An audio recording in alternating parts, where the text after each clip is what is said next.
ಜಯಶಂಕರ್ ಟಾಕೀಸ್ನ ತೇಜು ಮತ್ತು ಪದ್ಮಾವತಿಯವರು ಜೊತೆಗೆ ಕೃಷ್ಣಪ್ಪನವ್ರ ಪಾತ್ರನೂ ಕೂಡ ಇದೆ. ಎಲ್ಲರೂ ಸೇರಿ ಈ ಒಂದು ಚಿತ್ರ ನಿರ್ಮಾಣ ಮಾಡಿದ್ದಾರೆ. ಇದು ಮೊದಲನೇ ಚಿತ್ರ ಅಂತ ಕಂಡು ಅಲ್ಲ ಅವ್ರಿಗೆ. ಆದರೆ ಮೊದಲನೇ ಚಿತ್ರ ಮಾಡುವಾಗ ಅನುಭವ ಇರೋವ್ರನ್ನ ಸಂಪರ್ಕ ಮಾಡಿ ಅವರ ತಿಳುವಳಿಕೆಯನ್ನು ತಾವು ಪಡ್ಕೊಂಡು ಈ ಚಿತ್ರ ಮಾಡಿದ್ರೆ ಅದು ಭಾಳ ವಿಶೇಷ ಅಂತ ಹೇಳ್ಬಿಟ್ಟು ನಾನು ಅಂದ್ಕೊಂಡಿದ್ದೀನಿ. ಅದಕ್ಕೆ ಬಾಮ ಹರೀಶ್ ಮತ್ತು ಗಿರೀಶ್ ಅವರು ಅವರಿಗೆ ತುಂಬ ಸಪೋರ್ಟಿವ್ ಆಗಿ ನಿಂತಿದ್ದಾರೆ. ಈ ಒಂದು ಚಿತ್ರದ ಲಾಂಚನ್ನು ನಾವು ಭಾಳ ಸಂತೋಷದಿಂದ ಇಲ್ಲಿ ಬಿಡುಗಡೆ ಮಾಡಿದ್ವಿ. ಹಂಗಿದ್ರೆ ಸರಿ.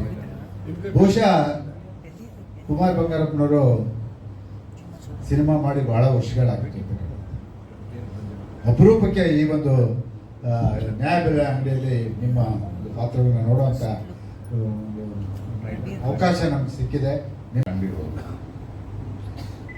ಸಂಬಂಧಿಕರು ಪುಷ್ಪ ಮತ್ತು ಪದ್ಮಾವತಿ ಅವರ ಸಾರಥ್ಯದಲ್ಲಿ ಚಿತ್ರ ನಿರ್ಮಾಣ ಆಗಿದೆ. ಇದ್ರ ಜೊತೆಯಲ್ಲಿ ನಿರ್ಮಾಣ ಮಾಡೋದಕ್ಕೆ ಇವರು ಮುಂಚೂಣಿಲಿದ್ದರೆ ಆ ನಿರ್ಮಾಣವನ್ನು ತೆಗೆದುಕೊಂಡು ಹೋಗೋ ಸಾರಥ್ಯದಲ್ಲಿ ರಾಮಮೂರ್ತಿ ಅವರು ನಮ್ಮ ಚಿತ್ರರಂಗಕ್ಕೆ ಬೆನ್ನೆಲುಬಾಗಿ ಬಹಳಷ್ಟು ಸಂಖ್ಯೆಯಲ್ಲಿ ನಿರ್ದೇಶಕರು, ನಿರ್ಮಾಪಕರು, ನಟರು ಎಲ್ಲರೂ ಇದ್ದಾರೆ. ಆ ಸಾಲಿನಲ್ಲಿ ಅವರು ಒಬ್ಬರು ಸೇರ್ಕೊಳ್ತಾರೆ. ಏಕೆಂದರೆ ಚಿತ್ರರಂಗದಲ್ಲಿ ಯಶಸ್ಸು ಭಾಳ ಮುಖ್ಯ ಆಗುತ್ತೆ. ಪ್ರಾರಂಭ ಆಗಿದ್ದು ನಮ್ಮ ತಂಗಿ ಇವ್ರದ್ದು ನ್ಯಾಯಬೆಲೆ ಅಂಗಡಿ ಇದೆ. ಹಾಗಾಗಿ ಅಲ್ಲಿಂದ ಒಂದು ಇದು ಸ್ಟಾರ್ಟ್ ಆಯಿತು. ಸೊ ಹಂಗೆ ಆಗ್ತಾ ನಮ್ಮ ಕೃಷ್ಣಪ್ಪನವರು ನ್ಯಾಯಬೆಲೆ ಅಂಗಡಿ ಮಾಲೀಕರ ಸಂಘದ ಅಧ್ಯಕ್ಷರು ಅವ್ರ ಮುಖಾಂತರ ಸ್ಟೋರಿ ಮತ್ತೆ ರಾಮಮೂರ್ತಿ ಸರ್ ಇದು ಮಾಡಿ ಅವರು ಮತ್ತೆ ನಮ್ಮ ಸಾತ್ವಿಕ್ ಪವನ್ ಕುಮಾರ್ ಅವರ ಡೈರೆಕ್ಷನ್ನಲ್ಲಿ ಇದು ಮೂಡ್ ಬಂದಿದೆ. ಆ್ಯಂಡ್ ಮ್ಯೂಸಿಕ್ ಬಂದು ಅನಂತ್ ನಾರಾಯಣ್ ಸರ್ ಅವ್ರದ್ದು ಭಾಳ ಚೆನ್ನಾಗಿ ಬಂದಿದೆ. ಆ್ಯಂಡ್ ಮುಖ್ಯವಾಗಿ ನಮ್ಮ ನಾಯಕರು ಕುಮಾರ್ ಬಂಗಾರಪ್ಪ ಸರ್ ಅವ್ರಿಗೂ ನಮ್ಮ ಮತ್ತು ರಾಗಿಣಿ ಅವರು ಇದು ಭಾಳ ಚೆನ್ನಾಗಿ ಮಾಡಿದ್ದಾರೆ. So thank you so much.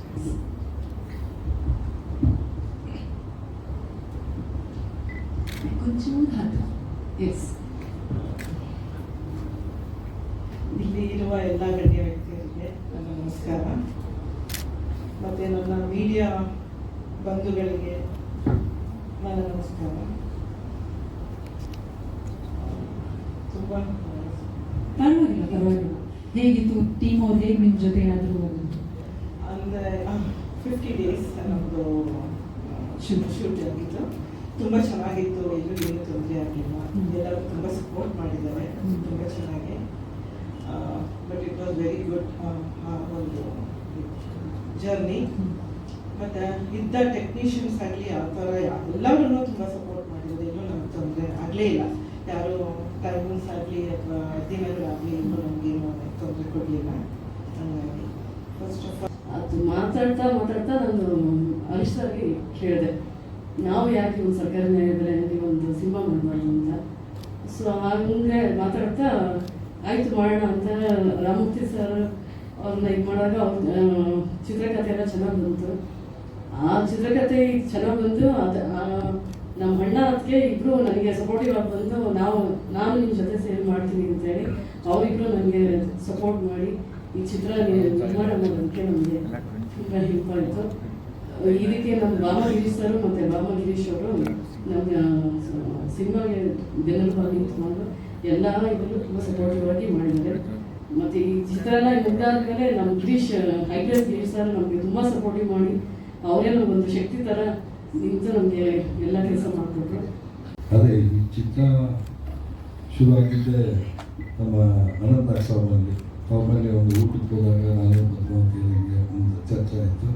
So ಹಂಗಾಗಿ ಅವರೊಂದು ಐಡಿಯಾ ಕೊಟ್ಟು ಇಲ್ಲ ಬಿಡುಗಡೆ ಅಂತವರೆಗೂ ಇವತ್ತು ಸುಮಾರು ಚೆನ್ನಾಗಿ ಬಂದಿದೆ. ಪ್ರತಿಯೊಂದು ಹಂತದಲ್ಲೂ ಪ್ರತಿಯೊಂದು ಕೆಲಸನೂ ಕೂಡ ಚೆನ್ನಾಗಿದೆ. ಇದರಲ್ಲಿ ಮುಖ್ಯವಾಗಿ ನಮ್ಮ ಕುಮಾರ್ ಬಂಗಾರಪ್ಪ ಅವರಾಗಿ ನೀವು, ಆಮೇಲೆ ನಮ್ಮ ಸಾತ್ವಿಕ್ ಪವನ್ ಕುಮಾರ್, ಮುಖ್ಯವಾಗಿ ನಮ್ಮ ಬಿ ರಾಮಮೂರ್ತಿ, ಹಾಗೆ ಸಪೋರ್ಟ್ ಆಗಿದ್ದಾರೆ ಶಿವರಾಮೇಗೌಡರು ಮತ್ತು ನಮ್ಮ ಕುಮಾರ್ ಸರ್ ನಾವು ತುಂಬ ನೋಡ್ಕೊಂಡಿದ್ದೀವಿ. ಇನ್ನು ಮೊದಲನೇ ಬಾರಿ ಹೀರೋ ಆಗಿ ನೋಡ್ತಾ ಇದ್ದೀವಿ ನಾವು.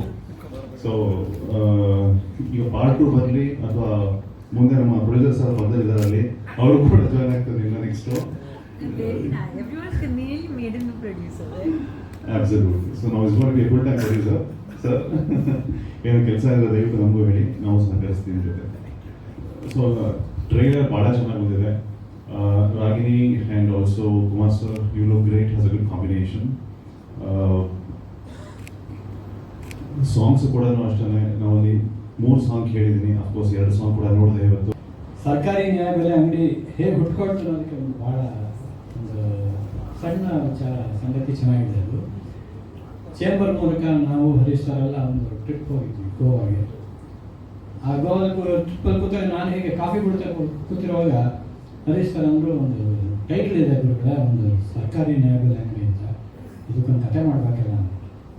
ಅವ್ರಿಗೆ ಬಹಳಷ್ಟು ಲೇಖಕರು ಗೊತ್ತು, ನಿರ್ದೇಶಕರು ಗೊತ್ತು, ಕಥೆಗಾರರು ಗೊತ್ತು, ಆದರೆ ನನಗೆ ಯಾಕೆ ಹೇಳಿದ್ರು ಅಂತ ನನಗೆ ಗೊತ್ತಾಗಲಿಲ್ಲ. ಅವತ್ತು ಇದ್ರ ಹುಟ್ಟೋದಕ್ಕೆ ಕಾರಣ ಆಯಿತು. ಆಯಿತು ಸರ್ ಮಾಡಿಕೊಡ್ತೀನಿ ಅಂತಂದೆ. ಆ ಗೋವಾದಿಂದ ಇವತ್ತು ಇಲ್ಲಿವರೆಗೂ ಬಂದು ನಿಂತಿದ್ದೀವಿ ನಾವು. ಹಾಗಾಗಿ ಕಥೆಯ ಚಾಲೆಂಜ್ ಅವ್ರಿಗೆ ನನಗೇನು ಹೇಳಿಲ್ಲ. ಪದ್ಮಾವತಿ ಅವರು ಇಲ್ಲೇ ಇದ್ದಾರೆ, ಅವರೊಂದು ರೇಷನ್ ಅಂಗಡಿ ಇದೆ ಅಂತಲೂ ನನಗೆ ಗೊತ್ತಿರಲಿಲ್ಲ.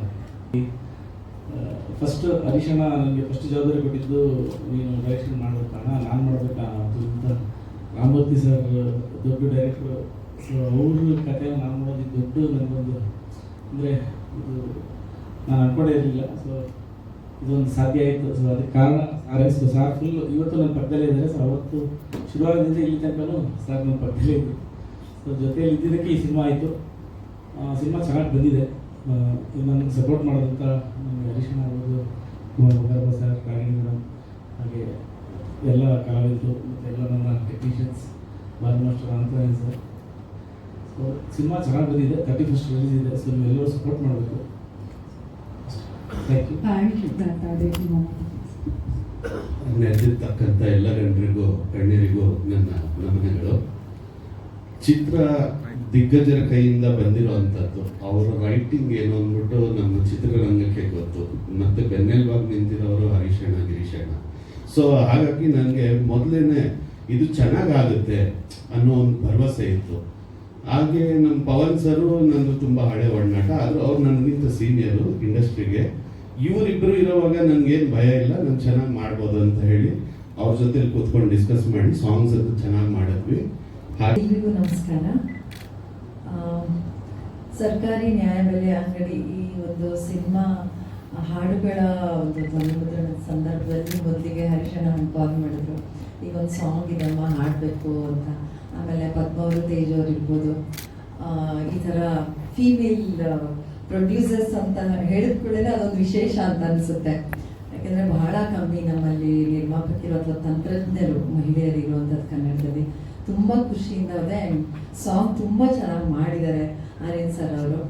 ಆ ಸಾಂಗ್ ಕೇಳ್ತಿದ್ದ ಹಾಗೇನೆ ಟ್ರ್ಯಾಕ್ ಕೇಳಿ ತುಂಬ ಖುಷಿ ಆಯ್ತು. ಯಾಕೆಂದರೆ ಎಲ್ಲ ಥರದ ಹಾಡುಗಳನ್ನ ಹಾಡ್ತಾ ಇದ್ರು ನಿಮಗೆ ರಾಮನ ಬಗ್ಗೆ ಆಗಲಿ ಅಥವಾ ಒಂದು ಮೆಲೋಡಿಯಸ್ ಹಾಡಿರ್ಬೋದು, ಭಕ್ತಿ ಪ್ರಧಾನವಾದಂಥದ್ದು, ಪ್ಲಸ್ ಒಂದು ಹಳ್ಳಿ ಸೊಗಡಿನ ಎಲ್ಲ ಅಂಶಗಳಿರುವಂಥ ಹಾಡನ್ನು ಹಾಡೋದಕ್ಕೆ ನನಗೆ ಚಾನ್ಸ್ ಕೊಡೋದಕ್ಕೆ ನಾನು ಮೊದಲಿಗೆ ಧನ್ಯವಾದಗಳನ್ನ ತಿಳಿಸ್ತೀನಿ ಇಡೀ ಚಿತ್ರತಂಡಕ್ಕೆ. ಆ್ಯಂಡ್ ಸ್ಪೆಷಲಿ ಹರೀಶಣ್ಣ ಮತ್ತು ಗಿರೀಶಣ್ಣ ಅವ್ರಿಗೆ ಮತ್ತು ತೇಜ್ ಅವರು, ಪದ್ಮ ಅವರು, ಪ್ಲಸ್ ಮೂರ್ತಿ ಅವ್ರಿಗೆ ಏನಾದರೂ ಹೇಳ್ಕೊಡ್ಬೇಕನ್ನೋದು ಭಾಳ ಈಸಿ ಆಗುತ್ತೆ. ನನಗೆ ತುಂಬ ಸಪೋರ್ಟಿವ್ ಮಾಡಿರೋರು. Thank you madam. ಮೊದಲಿಗೆ ಮಾಮ ಹರೀಶಣ್ಣ, ಗಿರೀಶಣ್ಣ, ಮೂರ್ತಿ ಸರ್, ಮೇಡಮ್ ಎಲ್ಲರಿಗೂ ನಮಸ್ತೆ. ಈಸಿ ಆಗುವಂಥ ಕೆಲಸಗಳಂದರೆ ಟೆಕ್ನಿಷಿಯನ್ಸು. ನಮ್ಮ ಎಲ್ಲ ದೊಡ್ಡವರು ಇರಬೇಕಾದ್ರೆ ನಮಗೆ ಕೆಲಸ ಮಾಡೋದಕ್ಕೆಲ್ಲ ಈಸಿ ಆಗುತ್ತೆ ಮೇಡಮ್. ಯಾಕಂದರೆ ಕುಮಾರ್ ಸರ್ ಆಗ್ಬೋದು, ಮೇಡಮ್ ಅವರು ಏನು ಹೇಳ್ಕೊಟ್ರು ಒಂದೇ ಟೇಕಲ್ಲಿ ಎಲ್ಲದಕ್ಕೂ ರೆಡಿ ಇರ್ತಾರೆ. ಸೊ ಇಂಥದ್ರಲ್ಲಿ ನಮಗೆ ತುಂಬ ಖುಷಿ ಆಗುತ್ತೆ ನಿಮ್ಮ ಹತ್ರ ಎಲ್ಲ ವರ್ಕ್ ಮಾಡೋದು. ನಮಸ್ಕಾರಗಳು. ಎಲ್ಲರೂ ಚಿತ್ರವನ್ನು ಭಾಳ ಅದ್ಭುತವಾಗಿ ನಿರ್ಮಾಣ ಮಾಡೋದ್ರಲ್ಲಿ ನಮಗೆ ಸಹಕಾರ ಕೊಟ್ಟರು ಅನ್ನದಾತರು, ನಮ್ಮ ಸಹೋದರಿಯರು, ನಮ್ಮ ತೇಜಮೂರ್ತಿಯವರು, ನಮ್ಮ ಪದ್ಮಾವತಿಯವರು. ಸರ್ ಮೈಕ್ ಹತ್ರ ಇಟ್ಕೊಳ್ಳಿ. ನಮಗೆ ಭಾಮ ಹರೀಶ್ ಅವರ ನೇತೃತ್ವದಲ್ಲಿ ಇದು ಚಿತ್ರವನ್ನು ಮಾಡ್ತಾ ಇದ್ದಿದ್ದು ಭಾಳ ಅದ್ಭುತವಾಗಿರ್ತಕ್ಕಂಥ ಒಂದು ಸಂದರ್ಭ ಅಂತ ನಾನು ಭಾವಿಸ್ತೀನಿ. ಅದೆಲ್ಲಕ್ಕಿಂತ ಹೆಚ್ಚಾಗಿ ನಮ್ಮ ಗುರು ರಾಮಮೂರ್ತಿ ಸರ್ ಮತ್ತು ನಮ್ಮ ಡೈರೆಕ್ಟರ್ ಸರ್ ಪವನ್ ಅವರು ಅವರೆಲ್ಲರೂ ಬಹಳ ವರ್ಷಗಳಿಂದ ನನಗೆ ಪರಿಚಯ. ಬಟ್ ಆದರೂ ಕೂಡ ಒಂದೊಂದು ಸಾರಿ ಒಂದೊಂದು ಶಾರ್ಟ್ ತೆಗಿಬೇಕಾದ್ರೂ ಕೂಡ ನನಗೆ ಮೊದಲನೇ ಸಾರಿ ನಾನು ಅಮ್ಯಾಚೂರ್ ಆಗಿದ್ದೆ, ಅವರು ಸ್ವಲ್ಪ ಸೀನಿಯರೇ, ಅಸೋಸಿಯೇಟ್ ಡೈರೆಕ್ಟರ್ ಆಗಿ ನಮ್ಮ ದೊರೆ ಭಗವಾನ್ ಸರ್ ನಿರ್ದೇಶನದಲ್ಲಿ ನಾವೆಲ್ಲರ ಜೊತೆ ಬಂದಿದ್ದೆ. ಭಾಳ ಫ್ರೀಯಾಗಿ ನನಗೆ ಅನ್ಸೋದು, ಇಲ್ಲ ನಮ್ಮದೇ ಟೀಮ್ ಇದು ಅಂತೇಳಿ ಅನ್ಸೋದು. ಮತ್ತು ಅದಕ್ಕಿಂತ ಹೆಚ್ಚಾಗಿ ನಮ್ಮ ನಾಯಕಿಯವರು ರಾಗಿಣಿಯವರು ಭಾಳ ಈಸ್ ಅನ್ ಎಕ್ಸಲೆಂಟ್ ಆರ್ಟಿಸ್ಟ್, ಭಾಳ ಡೆಡಿಕೇಟೆಡ್ ಮತ್ತು ಭಾಳ ಶ್ರಮಪಟ್ಟು ಈ ಚಿತ್ರವನ್ನು ಮಾಡಿದ್ದಾರೆ. ಯಾಕಂದರೆ ಅವರು ಇದ್ದಂಥ ಇಮೇಜ್ ಏನು ಅದನ್ನು ಟ್ರೀಟ್ ಮಾಡೋಂಥ ಇಮೇಜ್. ಯಾಕಂದರೆ ಇದನ್ನು ಎಲ್ಲ ಒಂದು ಹಳ್ಳಿಗೂ ಕೂಡ ತಲುಪಿದ್ದಾರೆ ಅವ್ರು, ಸಾಂಗಲ್ಲಿ ಮತ್ತೊಂದರಲ್ಲಿ. ಆದರೆ ಈ ಸರಿ ತಲುಪ್ತಕ್ಕಂಥ ವಾತಾವರಣನೇ ಬೇರೆ ಇರ್ತದೆ Ragini. So I wish you all the best, God bless. ಎಲ್ರಿಗೂ ನಮಸ್ಕಾರ. ನಮ್ಮ ಊರಿಗೆ, ನಮ್ಮ ಫ್ಯಾಮ್ಲಿಗೆ ನೀವೆಲ್ಲರೂ ಬಂದಿದ್ದೀರಾ, ತುಂಬ ಖುಷಿ ಆಗ್ತಿದೆ. ನಾನು ಯಾಕೆ ಊರಿಗೆ ಫ್ಯಾಮ್ಲಿಗೆ ಹೇಳ್ತಾ ಇದ್ದೀನಿ ಅಂದರೆ, ಈ ಸಿನಿಮಾ ಸರ್ಕಾರಿ ನ್ಯಾಯ ಬೆಲೆನಲ್ಲಿ ಈ ಸಿನಿಮಾ ನಮಗೆ ನಾಟ್ ಜಸ್ಟ್ ರೆಗ್ಯುಲರ್ ಸಿನಿಮಾ, ಈ ಒಂದು ಜರ್ನಿ ಅಂತ ಹೇಳ್ಬೋದು ನಮ್ಗೆಲ್ರಿಗೂ. ಒಂದು ಫಸ್ಟ್ ದಿನದಿಂದ ನಾನು ಈ ಕತೆ ಕೇಳಿದ ತಕ್ಷಣವೇ, first of all sir Ramamurthy sir ಬಂದಾಗ ಈ ಕತೆ ಕೇಳಿ ನಾನು ಈ ಸಿನಿಮಾ ಮಾಡ್ಬೋದಾ, ಯಾಕಂದರೆ like everyone has a very different image that ನಾನು ಒಂದೇ ರೀತಿಯಾದ ಸಿನಿಮಾ ಮಾಡ್ತೀನಿ. ಆದರೂ ನಂತರ ಈ ಇಂಡಸ್ಟ್ರಿಯಲ್ಲಿ ಬೇರೆ ಬೇರೆ ಕ್ಯಾರೆಕ್ಟರ್ಸು ರೋಲ್ಸ್ ಮಾಡಿರುವಂಥ ಯಾವ ಆ್ಯಕ್ಟರ್ ನನ್ನ ಪ್ರಕಾರ ಇಲ್ಲ ಅಂತ ಅನ್ಕೋತೀನಿ ನಾನು. ಬಟ್ ಈ ಒಂದು ನೀವು ನೋಡಿದ್ರೆ, ಈ ಲುಕ್ ನೋಡಿದ್ರೆ, ಈ ಒಂದು ಬಾಡಿ ಲ್ಯಾಂಗ್ವೇಜ್ ನೋಡಿದ್ರೆ, ಈ ಒಂದು ಮೊಮೆಂಟಮ್ ಆಫ್ ಕ್ಯಾರೆಕ್ಟರ್ ನೋಡಿದ್ರೆ, I was in disbelieve that Ramamurthy sir wants me to do it. But one of the major reasons behind this is ಬಾಮ ಹರೀಶ್ ಸರ್. ಯಾಕಂದರೆ ಅವ್ರ ಮನೆ ಬಂದಾಗ ಸರ್ ನನಗೆ ನರೇಷನ್ ಮಾಡಿದಾಗಲೂ ಕೂಡ I think I was sitting in shorts and T shirt ಅನಿಸುತ್ತೆ. ಈ ಥರ ಒಂದು ಬಾಸ್ಕೆಟ್ಬಾಲ್ ಶಾರ್ಟ್ಸ್ ಟಿ ಶರ್ಟ್ ಹಾಕೊಂಡು ನಾನು ಮನೇಲಿ ಕೂತಿದ್ದೆ. ಸರ್ ಅವ್ರಿಗೆ ನನಗೆ ನರೇಷನ್ ಫಸ್ಟ್ ಟೈಮ್ ಮೀಟ್ ಮಾಡ್ತಾಯಿದ್ರು ಆ್ಯಂಡ್ ಫಸ್ಟ್ ಟೈಮ್ ನರೇಷನ್ ಮಾಡ್ತಾಯಿದ್ರು. But he would have thought a different image. And narration ಆಯಿತು. ಅದಾದಮೇಲೆ ಸರ್ಗೆ ನಾನು ಕೇಳಿದೆ, ಸರ್ ಈ ಥರ ಒಂದು ಕತೆ, ಈ ಥರ ಒಂದು ಸ್ಟೋರಿ ನನ್ನ ಕೈಯಲ್ಲಿ ಸಾಧ್ಯ ಆಗುತ್ತಾ? ಸೇಮ್ ಕ್ವಶನ್ ಸರ್ ಕೇಳಿದ್ದಾರೆ ಅವ್ರಿಗೆ, will she be able to do? ಯಾಕಂದರೆ ಒಬ್ಬ ಆ್ಯಕ್ಟರ್ ಆಗಿ ನಾವು ಬೇರೆ ಬೇರೆ ರೀತಿಯಾದ ರೋಲ್ಸ್ ಮಾಡ್ತೀವಿ, ಅದು ಬೇರೆ ವಿಷಯ. But instantly to change your image and to be able to mold into a character is not easy.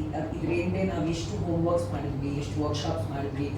ಇದರಲ್ಲಿ ಸರ್ ಆಬ್ವಿಯಸ್ಲಿ ಗೊತ್ತಿದೆ that is one of the most amazing writers in the industry, senior and amazing. ಮತ್ತೆ ಕೆಲವರು ದೊಡ್ಡಣ್ಣ ಅವರು ಇವರೆಲ್ಲ ಪಾತ್ರ ಮಾಡ್ತಾರೆ ಅಂತ ಗೊತ್ತಾದ್ಮೇಲೆ ನಾನು ಜಾಯಿನ್ ಆದಮೇಲೆ ಗೊತ್ತಾಯ್ತಿದ್ದು. ಎಲ್ಲಿವರೆಗೆ ತಗೊಂಡ್ಬಿಡ್ತು ಅಂದರೆ, ನನಗೆ ಈ ಕಥೆ ಹೇಳಬೇಕು ಫಸ್ಟು. ಈ ನ್ಯಾಯಬೆಲೆ ಅಂಗಡಿ ಅಧ್ಯಕ್ಷ ಅನ್ನೋದು ಮೊದಲೇ ನನ್ನ ನ್ಯಾಯಬೆಲೆ ಅಂಗಡಿ ಮಾಲೀಕನಾಗಕ್ಕೆ 85ರಲ್ಲಿ ತುಂಬ ಶ್ರಮಪಟ್ಟರು. ನಮ್ಮ ತಾಲೂಕಿನಲ್ಲಿ ಪ್ರೆಸೆಂಟ್ ಮಂತ್ರಿ ಆಗ ಕೃಷ್ಣಪ್ಪನವ್ರು ಇದ್ರು. ಕೃಷ್ಣಪ್ಪನವ್ರು ನಮ್ಮ ಪರ ಇದ್ರೆ ಜಯಕ ನನ್ನ ವಿರುದ್ಧ ಅವ್ರ ಹೆಂಡತಿ ಅಂಗಡಿ ಕೊಡ್ಸೂಡ್ದು ಅಂತ ಸುಮಾರು 1 ವರ್ಷ ತ್ಯಾಗ ಮಾಡಿದ್ರು. ಶಿವರಾಮೇಗೌಡರು ಬೆಂಗಳೂರು ಆಯ್ತು, ಮಂಡ್ಯ ಆಯ್ತು, ಎಲ್ಲರೂ ಕರ್ಕೊಂಡ್ಬಿಟ್ಟು ಕೊನೆಗೆ ಹೇಳ್ಬಿಟ್ರು. ನಮ್ಮ ಕುಮಾರಣ್ಣ ಅವ್ರಿಗೆ ಸಾರಿ ಕೇಳಬೇಕು. ಯಾಕೆಂದ್ರೆ ಅವರು ಹೆಣ್ಣು ಕೇಳಕ್ ಬಂದಾಗ ನಾನು ಈ ಸಿನಿಮಾದಲ್ಲಿ ಹೆಣ್ಣು ಕೊಟ್ಟಿಲ್ಲ ಅವ್ರಿಗೆ.